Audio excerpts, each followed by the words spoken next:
Fisiofilia é uma prática sexual que envolve restrição do fluxo de oxigênio, que é o orgasmo. Essa restrição envolve um pouco de tontura, mas intensifica o orgasmo. O contexto da asfixiofilia claro, não é uma parafilia. Parafilia são as práticas sexuais realizadas com crianças, adultos ou objetos inanimados sem consentimento e que envolvem uma humilhação própria ou do outro. Ela pode eventualmente ser uma parafilia se não houver consentimento da pessoa que está sendo asfixiada, mas geralmente é só uma prática sexual. Asfixiofilia é um tipo de comportamento incluído entre aqueles estudados na temática da sexualidade humana, em que a pessoa, por si mesma ou por terceiro, causa o que se chama de asfixia erótica, ou seja, por uma compressão temporária no pescoço com a finalidade de obter uma sensação prazerosa. Essa é uma prática muito arriscada, especialmente quando a pessoa faz de maneira sozinha, sem que tenha a presença de terceiros que possam ajudar e que aplica, por exemplo, cinto, cordão, corda, para causar este enforcamento temporário, de modo que, a depender do nível de alteração de consciência, pode ter, por exemplo, um desmaio e não conseguir reverter aquilo que tinha provocado. Essa situação é mais perigosa e mais grave ainda, além da situação de estar sozinho, quando também houve o uso e o consumo de drogas, especialmente aquelas que têm características depressoras. Por exemplo, álcool, medicamentos benzodiazepínicos, que são chamados pelas pessoas de calmantes, e drogas como, por exemplo, a maconha. Então essa é uma situação que pode ser muito desastrosa, porque se tem neste tipo de comportamento uma natural mudança do nível de consciência, mas ainda do domínio da pessoa. Mas quando se usou substâncias com características depressoras, essa sensibilidade está diminuída e o risco de uma alteração abrupta para uma inconsciência é maior. Como o asfixiofilia é um subtipo do masoquismo, são motivações masoquistas. A pessoa masoquista, ela gosta de se sentir humilhada, ela gosta do sofrimento. É uma complementação ao sadismo. Geralmente os dois vêm juntos, o sadomasoquismo. Então são motivações relativas ao ambiente do masoquismo. Especialmente nos casos que nós tivemos a oportunidade de avaliar, estudar e atuar por desafios, por parte de outros amigos, colegas, familiares, conhecidos ou até da internet, que recomendaram como sendo uma prática que poderia ter prazer sem ter a participação do contato físico com outra pessoa. Então, o desafio costuma ser uma motivação muito frequente, seguido da curiosidade de como seria ter um prazer sexual sem estar em contato ou tendo a participação de outra pessoa no toque, no órgão genital e também Pessoas com características masoquistas tendem a buscar, permitir, compartilhar práticas sexuais, humilhação em uma condição de comportamento, essas implicações de sofrimento. Portanto, há um grupo dessas pessoas masoquistas que buscam esse sofrimento, essas lesões, esses danos de maneira individualizada e sem a participação de terceiros. Este é um grupo que está mais susceptível e que busca mais a asfixiofilia.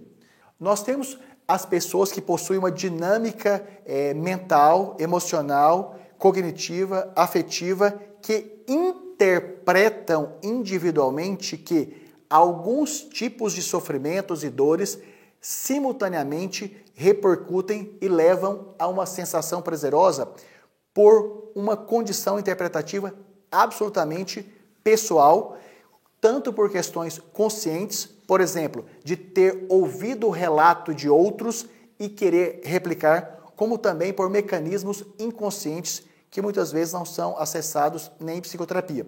E já por outro lado, existem as pessoas que apresentam essa mesma dinâmica mental, mas adoecida, como por exemplo, com características depressivas e que já por estarem com limitação das condições, de recursos e de capacidades para uma relação sexual saudável, prazerosa, num contato possibilidades que possam obter esse prazer de maneira solitária, em si mesmo e até com uma interpretação muito distorcida e doentia que talvez se aumentasse o sofrimento em rejeição considerada saudável, que a dor simultaneamente vivenciada sem os riscos de morte. E outros que dor é aceitável, suportável e uma outra categoria que estaria em condições de reagir a ambas, o que geralmente é uma interpretação absolutamente além de doentia, equivocada e de alto risco, como por exemplo a asfixiofilia. A asfixiofilia tem como risco físico a pessoa em função da anóxia cerebral, ou seja, da interrupção tardo mental.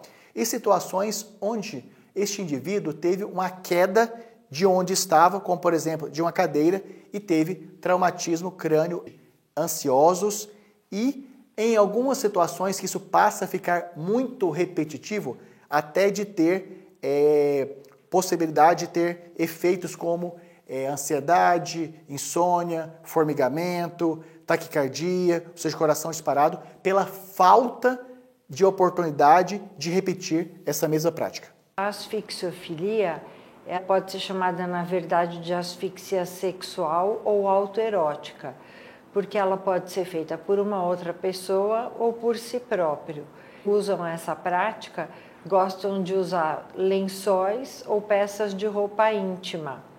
E o que pode acontecer é essa prática a causa de uma morte. E a gente sabe que a maioria dos indivíduos que morrem são homens. Infelizmente, a gente não tem uma incidência dessa prática sexual. Não se sabe quantos por cento da população pratica asfixiofilia, mas o principal efeito colateral, por assim dizer, é uma morte. Quando a pessoa faz essa asfixia autoerótica, ela se amarra com peças íntimas, por exemplo, e amarra numa maçaneta ou em na parte de trás da cama, e o que acontece, ela pode perder o controle da asfixia e isso acabar em morte. Essa prática de asfixiofilia, ela tem que ser sã, consensual e saudável. Então, para prevenir, precisa ter um código entre os dois participantes, que se a pessoa que estiver sendo asfixiada estiver passando mal, a prática é interrompida imediatamente. Também há um consenso que a pessoa não pode ser pega de surpresa, precisa ser combinado, porque é preparada. São práticas que existem muito no contexto do bondage, que é a prática sexual de amarrar, de restrição através de amarração. Em parâmetros não são obedecidos. Existe a surpresa, a pessoa que vai ser asfixiada não se prepara, não é consensual. São esses os principais sinais de alerta, que o consentimento de uma das partes envolvidas nessa consentimento de uma das partes e a humilhação está envolvida, ela pode ser chamada de parafilia e é um comportamento abusivo. O saudável é aquele em que o indivíduo tem o controle voluntário sobre a situação e faz essa prática de maneira consensual quando há o envolvimento de terceiros e que obtém-se o prazer para si ou compartilhado com a outra ou as outras pessoas naquele contexto.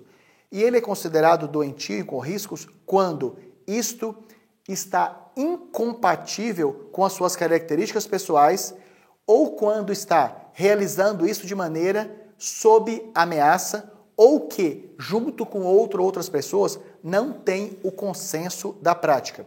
A asfixiofilia dificilmente é um comportamento que a pessoa passa a tê-lo sem que tenha tido acesso à recomendação, a ter assistido, a ter verificado, a ter estudado ou ao menos a ter lido sobre esta temática.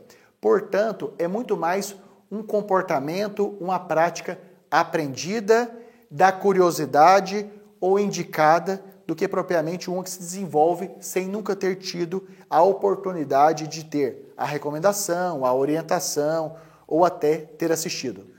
O interesse recorrente, repetido e a prática continuada de asfixiofilia tem riscos tanto do indivíduo, ao longo do tempo, ir tendo uma percepção de dificuldade de atingir a mesma sensação prazerosa e ir intensificando, por exemplo, ou a intensidade da interrupção sanguínea ou, especialmente, o aumento da duração, cada vez mais aproximando os riscos, como, por exemplo, de desmaio, queda, convulsão e até lesões cerebrais.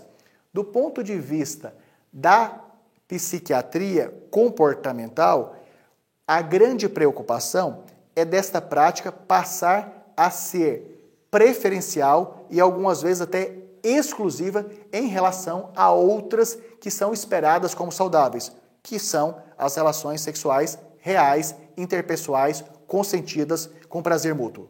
Faz parte e recomenda-se e precisa estar na prática dos profissionais que atendem em psiquiatria, psicologia, abordar a temática sexual e que tem necessidade de ser repetida ao longo dos atendimentos, porque muitas vezes, na primeira consulta, há uma tendência do indivíduo a negar comportamentos que possam ser considerados constrangedores por vergonha, ainda que esteja com um profissional de saúde que tem, inclusive, regulação legal, legislativa, nas leis do segredo profissional. Então, há uma tendência natural de ou negar ou minimizar alguns comportamentos. De modo que, como sabemos que existe uma concomitância maior entre transtornos relacionados ao comportamento do uso, abuso e dependência de substâncias químicas, ou seja, dos comportamentos aditivos químicos com os aditivos não químicos,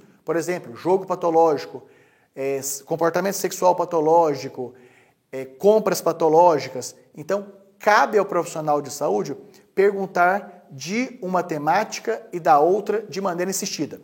Para os pacientes que buscam tratamento para a temática sexual, obrigatoriamente perguntar sobre o uso, abuso, dependência de substâncias químicas. Para os pacientes que buscam tratamento para o uso, abuso e dependência de substâncias psicoativas, verificar informações relativas à temática sexualidade humana. Ou seja, são dois assuntos que imprescindivelmente precisam ser abordados ativamente pelos profissionais de saúde, ainda que os pacientes não estejam buscando. São pessoas masoquistas, né?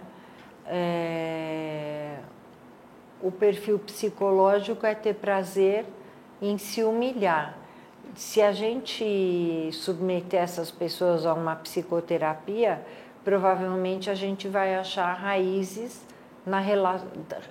fixadas na infância dessas pessoas, principalmente na relação mãe e filho nos primeiros anos de vida da criança. Olha, o que eu imagino é que se as pessoas estiverem alcoolizadas, o álcool é uma substância abusiva. Fica mais perigoso porque as pessoas não conseguem delimitar a interrupção tão claramente. E outras drogas também, que rebaixam o nível. O álcool é um depressor do sistema nervoso central. E as pessoas costumam ficar embriagadas e perdem o controle da situação.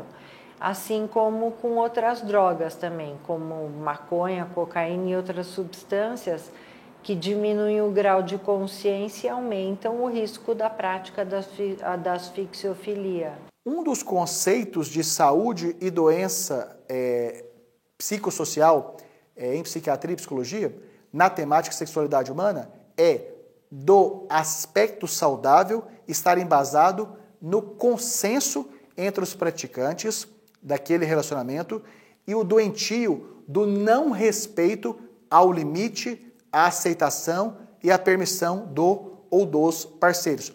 Portanto, a asfixiofilia é um comportamento que o indivíduo faz de maneira independente ou com a participação de terceiros. É saudável enquanto está tendo o domínio da situação sem risco e se tem a prática de outro com aceitação.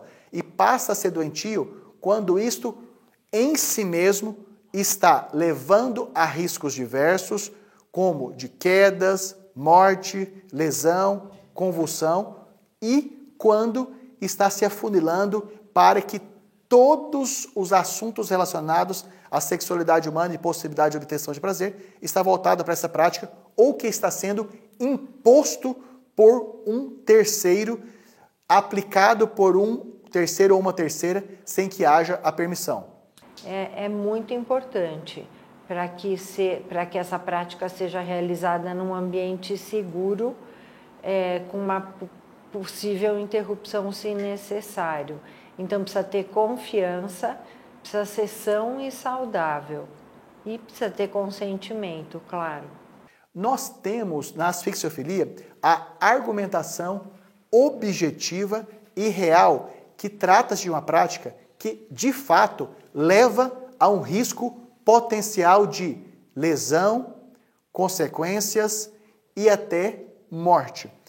Nesse sentido, a argumentação, quando se traz o assunto risco de morte, tende a causar um impacto maior nas pessoas atendidas para que elas estejam mais disponíveis a receber os tratamentos que possam reverter aquela condição.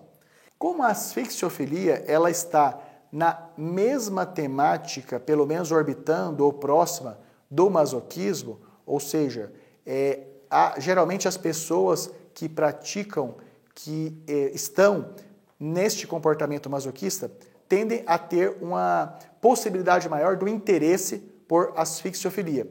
Dessa maneira, indivíduos que apresentam baixa estima, relações intersexuais imaturas, dificuldade no relacionamento e obtenção de prazer com outras pessoas, tendem a estar mais vulneráveis, em maior risco, com maior disponibilidade, com maior interesse em asfixiofilia. Psicologicamente, como eu já respondi nas questões anteriores, pode estar relacionado ao vínculo de mãe e filho, ou talvez até pai, mãe e filho, que propõe uma relação até familiar ou intergeracional de sadismo e masoquismo. Talvez o bojo dessa prática masoquista esteja nessas relações primárias entre mãe e filho. Nós temos os trabalhos científicos descritivos, em que há o relato das pessoas que fazem essas práticas de obtenção de prazeres diversificados, muito distintos daqueles que são obtidos nas práticas, digamos, ortodoxas e habituais. Portanto, nós não temos meios objetivos de verificação, como se tem, por exemplo, de temperatura, de peso, de altura, para mensurar, para medir a intensidade prazerosa dos indivíduos. O que se tem são os relatos, descrições e revelações das experiências que foram obtidas durante essas vivências da asfixiofilia. Na nossa casuística, ou seja, no conjunto de dados avaliados que temos, tanto na literatura científica como também na nossa prática clínica ao longo de 2 décadas, é mais frequente e mais declarada por parte dos homens. O gênero masculino, nas informações que nós temos analisadas, tanto proporcionalmente em relação às mulheres, recebem mais, como também aplicam mais.